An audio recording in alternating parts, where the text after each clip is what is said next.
Dun, dun, dun, dun. Good afternoon and welcome to Sadiva. Let's talk about it, baby. I am your host, Katina. I'm in the building. How are you? So look, we start with the positive quote. We always start with a positive quote. So today, I got 8 powerful words that I want you to understand. All right. So our first phrase is believe in yourself. Believe you can and you will. Second, stay strong, baby. You heard it. Stay strong. Dream, believe, achieve. Number 3, never give up. A little progress each day adds up to big results. Did you hear that? Let me say that one more time. A little progress each day adds up to big results. Number 4, be grateful, baby. You heard it. Be grateful. A grateful heart is a magnet for miracles. You heard that? A magnet, baby. And you know what a magnet do? It bring it back, baby. That's how quick you'll get a miracle. You heard it. Number 5, work hard. Good things come to those who hustle. You heard it. Good things come to you when you hustle, baby. Number 6, stay humble. Work hard in silence. Let success make the noise, baby. You heard it. Let that success make the noise for you, baby. You ain't gotta make the noise. Just work in silence. And number 7, be kind. Kindness makes you the most beautiful. You heard it. That's what kindness do for you, baby. It make you beautiful. And number 8, keep smiling. How I know? Because I smile every day. But no, because of your smile, you make life more beautiful. You heard that? Because of your smile, baby, you make life more beautiful. So with those 8 powerful words today, I hope you put them in your heart and I hope you practice those words. You heard it. So today on Sadiva, let's talk about it. Baby, it's Mental Health Awareness Month. So, baby, we're going to talk about mental health a little bit. And we're going to hit the different types of mental health this month. But today, we're just going to deal with depression. We're going to deal with depression, baby, because depression, I always say, is the no-limit soldier, right? And with depression, you could be so sad. You heard it. You could be so sad with depression. But there's ways that you can deal with it.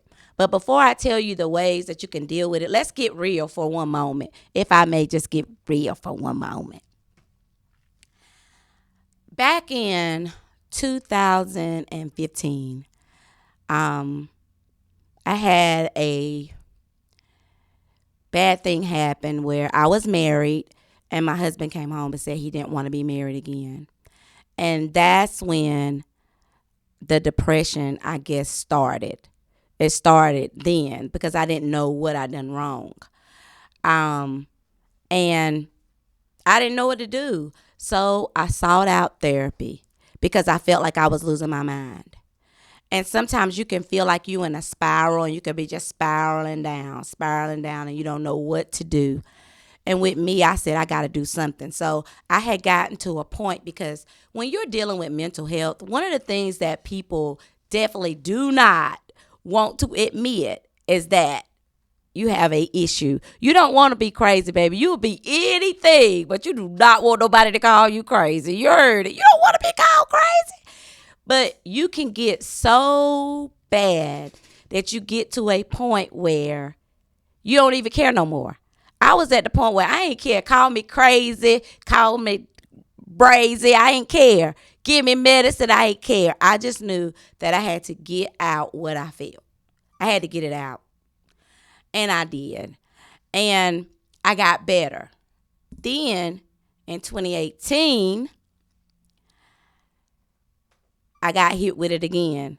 And this time it was really bad.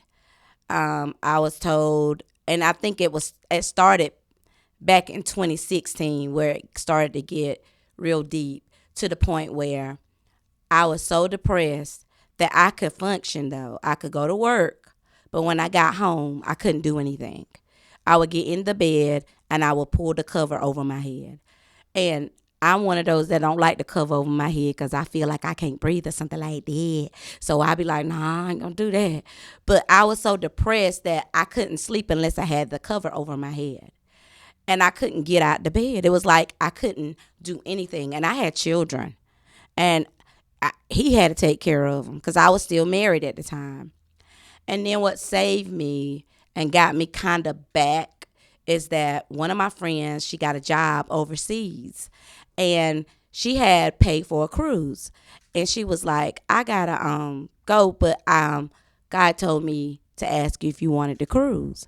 And I was like, what? So it was a 5-day cruise. And I went to Mexico.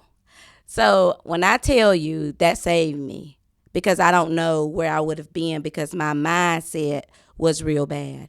And I had got into an isolation point. And some of the things of depression is isolation. And I isolated myself. I would get home and I wouldn't talk to anybody. Not even my children, not even him. That's just how bad I was depressed. I was functioning barely. But I made sure everything was good at home and I went on that cruise. And look, my ex my husband at the time, did not want me to go. And I was like, you know what? I couldn't listen to him because I knew if I didn't go, I'd probably end up somewhere like in a mental ward or something like that. And I was like, nah, I ain't going no mental ward. And you know, in the hood, they don't call it mental ward. They call it the crazy house. And I was like, I ain't going to the crazy house, baby. You ain't put me in no crazy house. So that helped me. But when I got back, it was like it came right back on me. So in 2018, it was so bad that I was a woe as me person. I was talking about it to anybody that would listen, and I was just woe as me. I was the victim. Everything, they done it wrong. He done it wrong. Whatever. I didn't do anything wrong to cause anything that was going on with myself. That's the way I felt. And if you've ever been depressed, then you know that you're gonna think worse of everybody else, and the one person that you're gonna think the worst of after you've blamed everybody and you ain't got nobody else to blame is yourself. You're gonna think that it's gonna start to get where you feel like nobody loves you. You don't have no reason to live. You don't have purpose. And I'm here to tell you that I was there. I didn't feel like I had purpose. I never thought about like committing suicide or anything. I didn't get that depressed, but I did get depressed to the point where I didn't want to live. But I didn't even have no strength to take my own life. That's just how depressed I was. And in 2018 is when my ex asked me for a divorce. And the very next day I lost my dad. And that was most devastating thing I think that I could handle, and it was so bad. And it was so bad to the point where I couldn't really grieve my dad. And I was spiraling. I'm talking about spiraling. I didn't know what to do. So I know that I would go to the graveyard and it would be at night. I would be at the graveyard at night. Yeah, Katina was going a little bit crazy. Yeah, I was. And just talk to my dad, but I felt safe at the graveyard. Now, when you feel safe at the graveyard, something ain't right, baby. Something ain't right. You got to grieve. You got to go talk to somebody. So I sought out professional help again. This time I got the most amazing therapist. She made me do work. She made me look at myself in the mirror. And she also advised me to get medicine. So all of the stress that I was going through, all of the depression, the sadness, the lonely feeling, all of that that feeling of not being wanted, not being loved, not having nobody, all of that started to go away once I started therapy and I started with my medicine.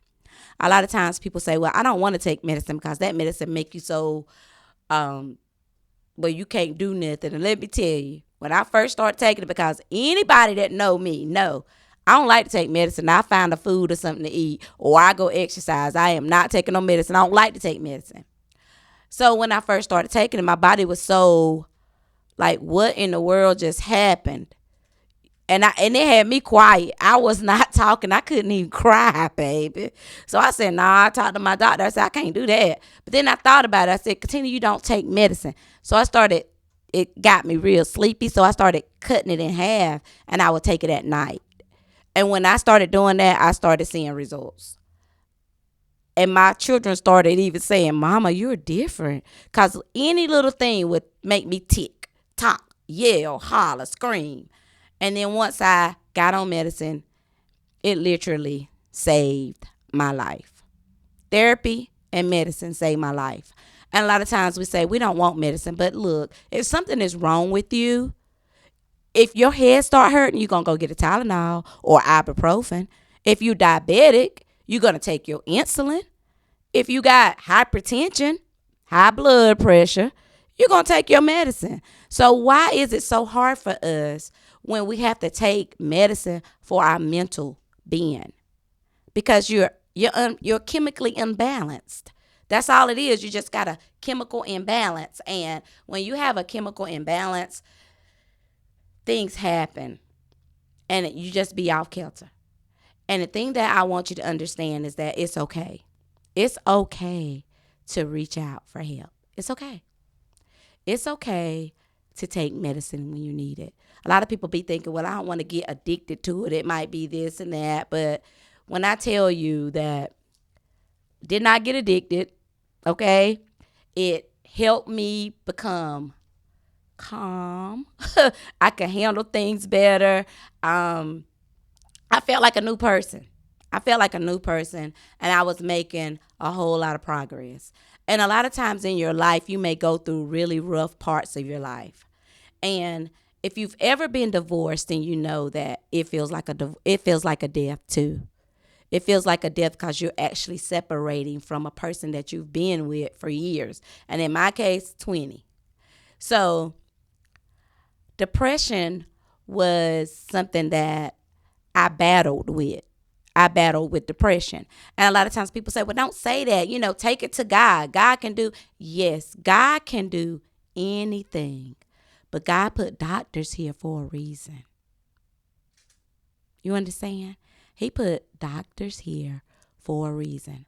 A lot of times we don't get the help that we need because we're embarrassed. We don't want nobody to know what's going on with us. And I'm here to tell you, it's okay not to be okay.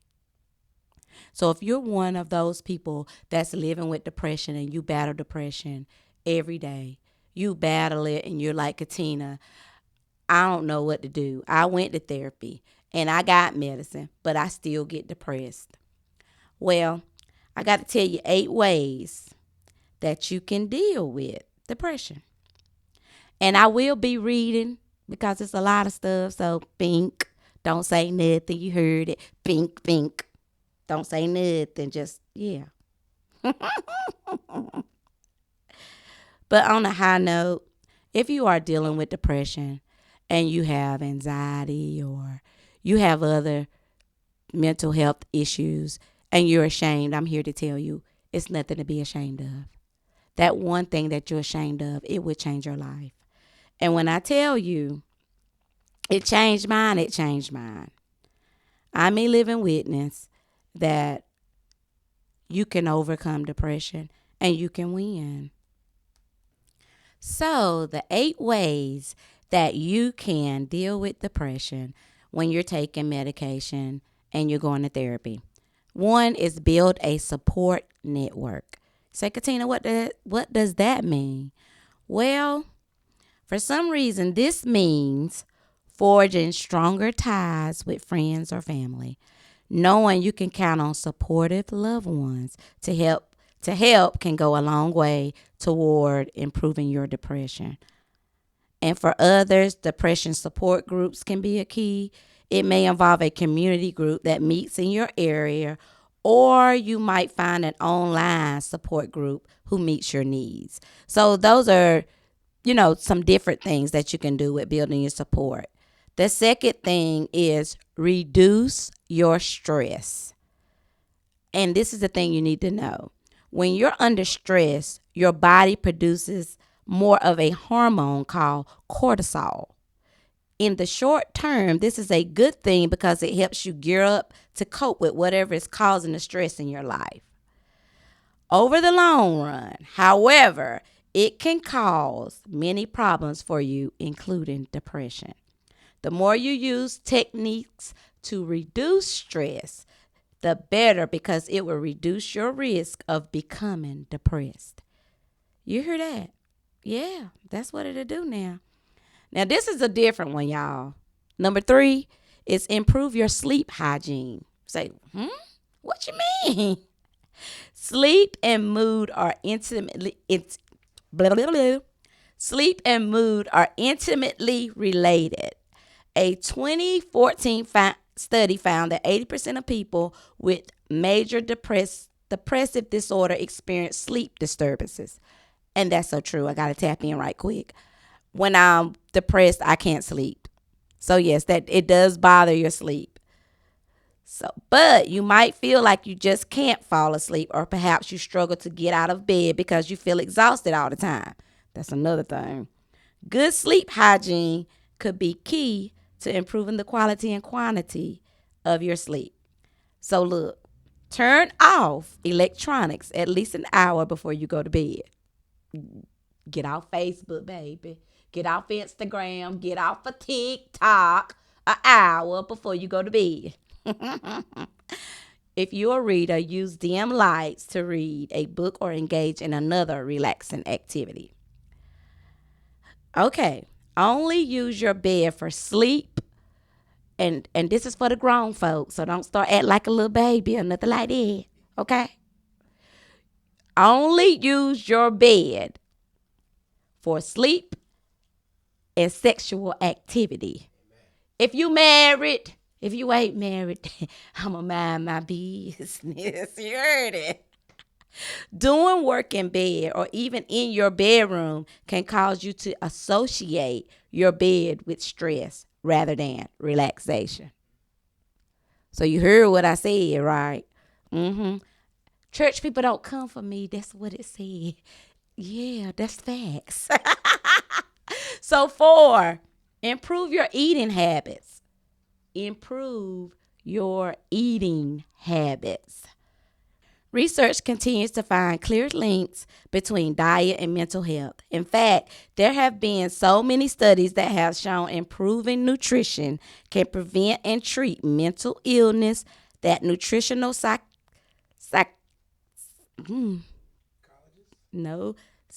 something other is becoming mainstream. PSYCHIATRY. And if you can pronounce that, God bless you. Yeah, well, yeah. We're going to put it up. Yeah, that part. There are many brain essential nutrients that can affect depression. For example, a 2012 study found that zinc deficiency is associated with symptoms of depression. So improving your diet could be key to reducing your symptoms. But before you make any major changes to your diet or begin taking vitamins or supplements, talk with your physician. You heard it. Go to the doctor first, baby. Go to the doctor. Number 5, learn how to stop negative thoughts. Now, Katina, how I do that, girl? I don't know how to do that. I'm getting ready to tell you. Depression doesn't just make you feel bad. It can also cause you to think more negatively. Changing those negative thoughts, however, can improve your mood. Cognitive behavior therapy, CBT, is a type of therapy that works to alter common patterns of negative thinking called cognitive distortions in order to eliminate depression. There are also many self-help books, apps, and online courses that can help you learn how to change your unhealthy thinking patterns. So, did you get that? All right. Number 6, beat procrastination. The symptoms of depression, such as fatigue and difficulty concentrating, make procrastination tempting. Putting things off fuels depression. It can lead to increased guilt, worry, and stress. It's important to set deadlines and manage your time well. Establish short-term goals and work hard to get the most important thing done first. Each task you successfully complete will help you break through the habit of procrastination. Number 7, get a handle on your household chores. Now, this is very important because a lot of times you might go to somebody's house and you be like, man, they got a dirty house. That house dirty. I don't know. They nasty. They need to clean up. Baby, that person might be depressed. You heard it. They might just be depressed, baby. You know. So look, depression can make it difficult to complete household chores such as doing the dishes or even paying bills. But a pile of paperwork, the stack of dirty dishes, and a floor covered in dirty clothes will only magnify your feelings of worthlessness. Take control of your daily chores. Start small and work on one project at a time. You hear that? One project at a time now. Getting up and moving can help you start to feel better itself. But seeing your progress in the home can be key to helping you feel better. And that was one of the things that helped me. Getting up and moving and just starting little things at home. Because if you see a whole lot of stuff and you depressed, you're just going to put the cover over your head so you won't see it. You heard it. That's real talk right there. So number 8, create a wellness toolbox. A wellness toolbox is a set of tools that you can use to help soothe yourself when you're feeling down. The tools you find most helpful might not work for someone else, so it's important to carefully consider what things can help you feel your best. Think of things you like to do when you're happy. Then when you're feeling down, try one of those activities. Like cuddling your pet, listening to your favorite music. That's what I do, baby. Taking a warm bath or reading a good book. These are just a few tools you might find helpful. Create a list of activities you might choose when you're feeling bad. Then choose an activity to try when you're having a particularly rough day. Now, those are 8 different things that you can do to try to help with your depression.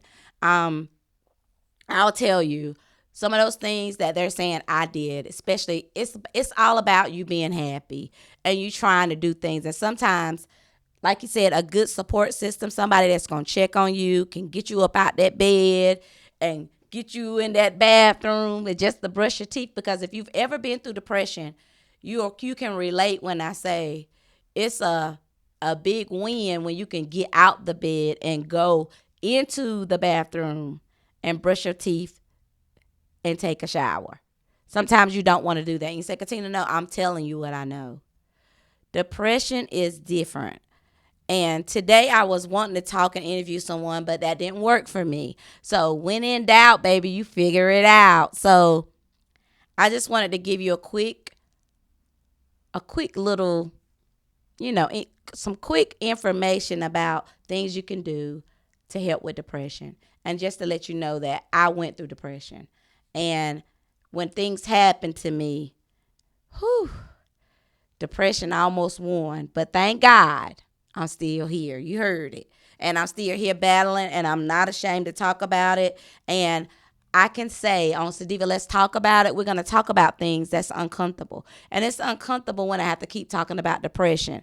It's like, I don't want to talk about it because then they're like, oh, continue to pray. And I'll be like, mind your business, baby.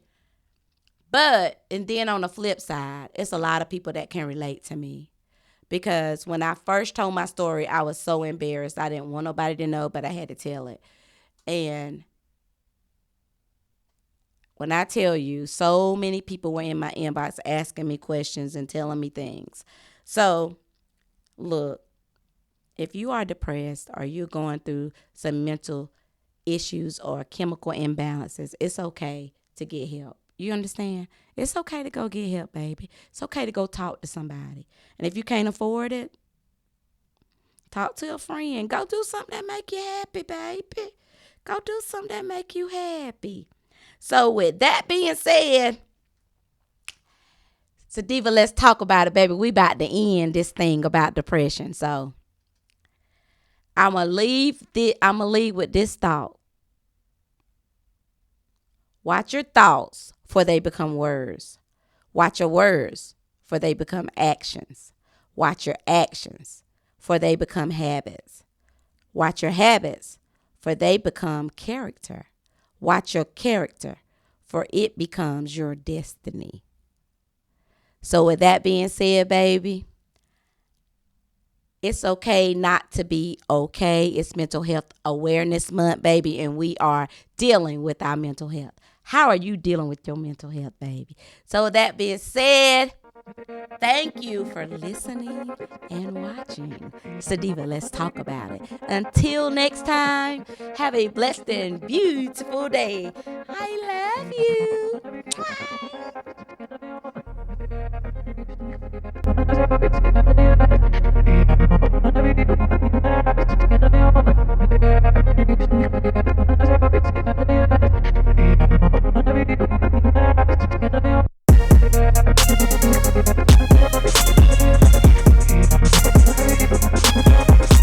Sadiva, Let's Talk About It was recorded live at BK Studios. Produced by another B Woods production. And beats is by 99. Thank you for your time.